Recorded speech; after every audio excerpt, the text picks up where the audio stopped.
Muy buenas tardes, mi nombre es José Rodríguez, soy estudiante del Politécnico Santiago Mariño, extensión Puerto Ordaz. Esta es una presentación que corresponde a la asignatura de elementos de máquina. En esta oportunidad le voy a estar hablando un poco sobre engranajes cónicos.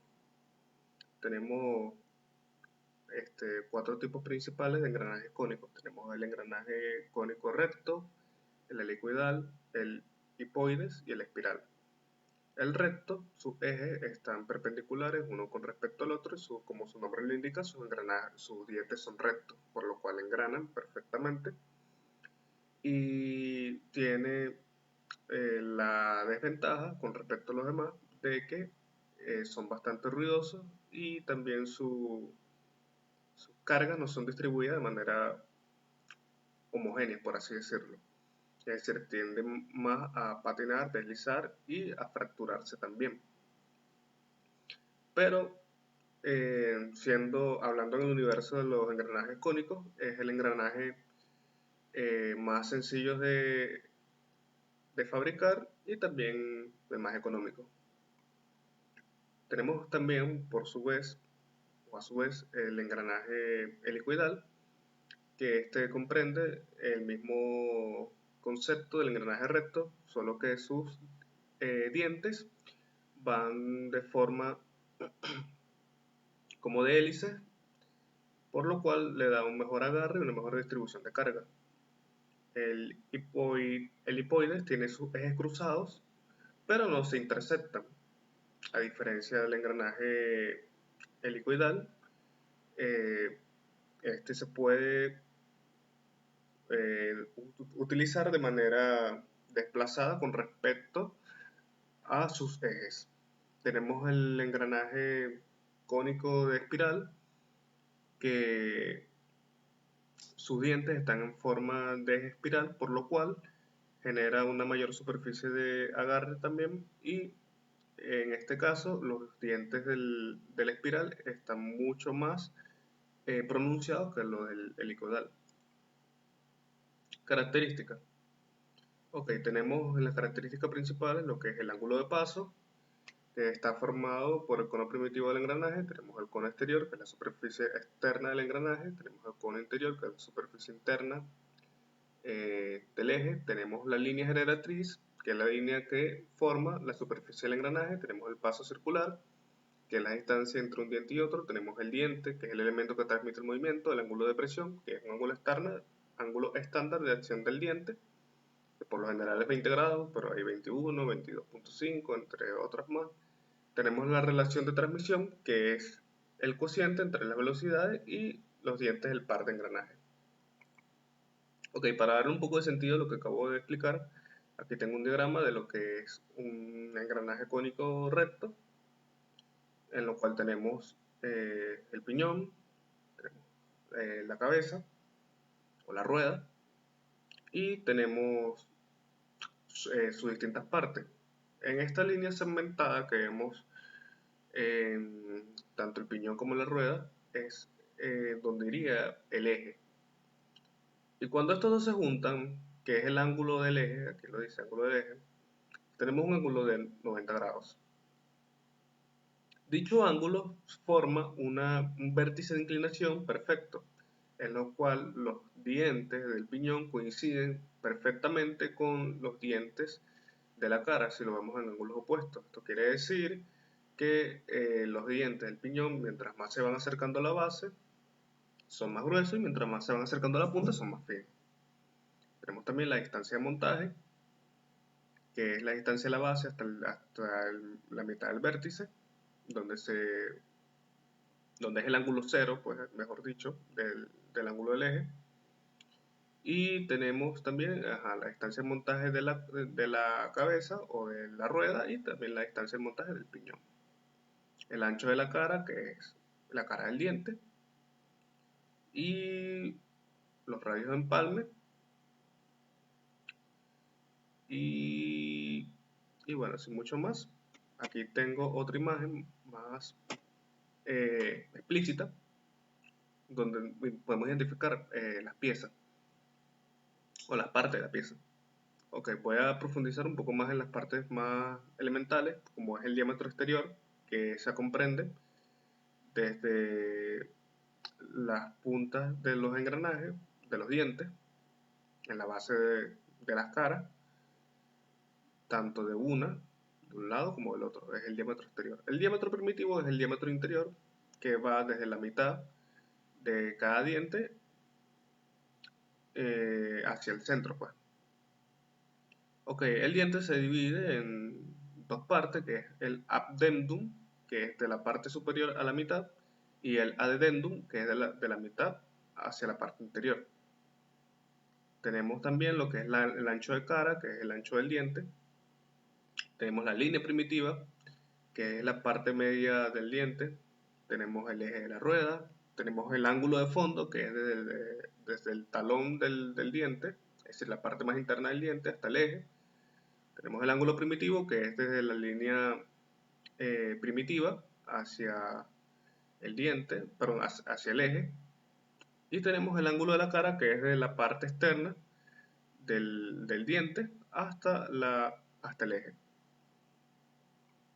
Tenemos también eh, el punto cúspide, que es la parte más alejada del diente, y en este punto cúspide tenemos varios ángulos. Tenemos el ángulo posterior, tenemos el ángulo del addendum y el ángulo del addendum. Tenemos la distancia de montaje, que fue la que les comenté, que va a la mitad del vértice con la base del piñón, y la línea generatriz del cono, que va desde la base del diente hasta la intersección del vértice. Eh, ok, aquí en la nomenclatura del engranaje cónico de 90 grados, para que no se haga tan largo el video, voy a explicar lo que sería la parte de la rueda, porque la parte del piñón es lo mismo, pero a la inversa. Me explico. La rueda, para calcular la rueda, va a ser igual a la tangente de, de la rueda, que va a ser igual al número de dientes de la rueda sobre el número de dientes del piñón. Si quisiera calcular el del piñón, sería la tangente del ángulo de la rueda igual al número de dientes del piñón sobre el número de dientes de rueda. El diámetro primitivo de la rueda y el piñón va a ser igual al módulo por el número de dientes de la rueda. El diámetro primitivo de la rueda y el piñón va a ser igual al diámetro exterior. Bueno, el diámetro exterior de la rueda va a ser igual al diámetro primitivo de la rueda más dos veces el módulo, este módulo va en mayúsculas, me equivoqué ahí, por el coseno de la rueda. La longitud del diente de la rueda del piñón va a ser 8 por el módulo. Y si queremos calcular la del piñón, va a ser 8 por el módulo. Esta es igual porque la longitud del diente de la rueda tiene que ser igual tanto del módulo de la rueda. No puede tener la rueda más larga, perdón, el diente de la rueda no puede ser más largo que el del piñón, ni el del piñón que el de la rueda. Ok, número imaginario del diente de la rueda y del piñón. Podemos decir que el número imaginario de la rueda va a ser igual al número de dientes de la rueda sobre dos veces el coseno de la rueda. Para calcular la longitud de la generatriz del cono primitivo de la rueda y el piñón, decimos que la longitud generatriz de la rueda va a ser igual al el diámetro primitivo de la rueda sobre dos veces el seno del ángulo de la rueda. El ángulo de la cabeza del diente y de la rueda del piñón va a ser igual a la tangente de beta, que va a ser igual al módulo sobre la longitud de la generatriz de la rueda. Ok, tenemos el ángulo del pie de diente de la rueda, que va a ser igual a la tangente de la rueda, que va a ser igual a 1.16 o 1,16 por el módulo sobre la longitud generatriz del piñón. Bueno, en este caso es de la rueda, me equivoqué aquí también. La longitud del interior del diente hasta el vértice de la rueda y del piñón. La longitud interior del diente va a ser igual a la diferencia entre la longitud generatriz de la rueda sobre la longitud de la rueda. El diámetro primitivo de la parte interior del diente hasta el vértice de la rueda y el piñón. el diámetro primitivo del interior del diente de la rueda va a ser igual al diámetro primitivo de la rueda por la longitud interior de la rueda sobre la longitud generatriz de la rueda. El módulo de la parte interior de la rueda va a ser igual al módulo de la parte interior de la rueda, que va a ser igual al diámetro primitivo imaginario, diámetro primitivo de la parte interior, perdón, al diámetro primitivo de la parte interior de la rueda sobre el número de dientes de la rueda. El paso circular de la rueda y el piñón va a ser igual, el paso circular de la rueda va a ser igual a pi sobre el módulo imaginario de la rueda. Y el grueso del diente de la rueda y el piñón va a ser igual al grueso de la rueda, va a ser igual al paso circular de la rueda sobre 2. Y si quiero calcular el del diente, va a ser igual al paso circular del piñón sobre 2. Ok, resistencia de los dientes de los engranajes. Los dientes de los engranajes, o los engranajes como tal,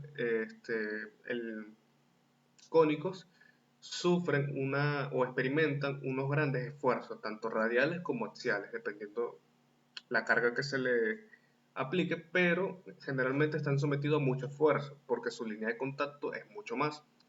Entonces, uno de esos esfuerzos a los cuales están sometidos los dientes de los engranajes es el esfuerzo de flexión. Por el alto torque, los dientes están sometidos a un esfuerzo de flexión bastante grande. Si la carga es más alta que la resistencia del material, el diente puede sufrir una fractura en la raíz del propio diente. Ahora tenemos el esfuerzo de contacto Hertz, que es el esfuerzo que hacen el conjunto de dientes en contacto. Los engranajes cónicos no solo se flexionan, sino que también chocan entre sí y ruedan. Es decir, al tener una mayor superficie de contacto en los engranajes, podemos evidenciar que la carga distribuida es mucho mayor, por lo cual la falla puede ser mucho más catastrófica en uno de los dientes. Y por lo más aumenta la presión, aumenta la velocidad, aumenta la carga distribuida. Entonces, por lo tanto, el esfuerzo debe ser mayor. Tenemos el material del engranaje y su resistencia. Los engranajes pueden estar hechos, se pueden marquinar de distintos materiales, como puede ser el acero de carbono, el acero aleado, el bronce o polímeros, o diversos materiales que aporten resistencia a la pieza. La geometría del diente también influye en su resistencia, ya que, por ejemplo, un engranaje helicoidal va a tener mucho más resistencia que un engranaje recto, por la disposición geométrica o por la cobertura que este ofrece en tanto el contacto con el piñón como con la rueda. Y tenemos los tratamientos térmicos que mejoran la resistencia. Uno de esos tratamientos por excelencia es el temple. Como lo podemos ver aquí, tenemos un engranaje cónico en el cual se le está sometiendo un proceso de templado por inducción, se está calentando por inducción la parte de los dientes, por lo cual va a ser enfriado luego rápidamente con un fluido, puede ser aceite, por lo cual este cambio brusco de temperatura va a favorecer la aparición de la marca en cita o va a hacer que el material llegue a su estado austenítico, por lo cual le dé más dureza y más ductibilidad y sea una pieza lo suficientemente dura para no romperse, pero también dúctil para poder absorber todas las vibraciones y las cargas sometidas a dicha pieza y no romperse.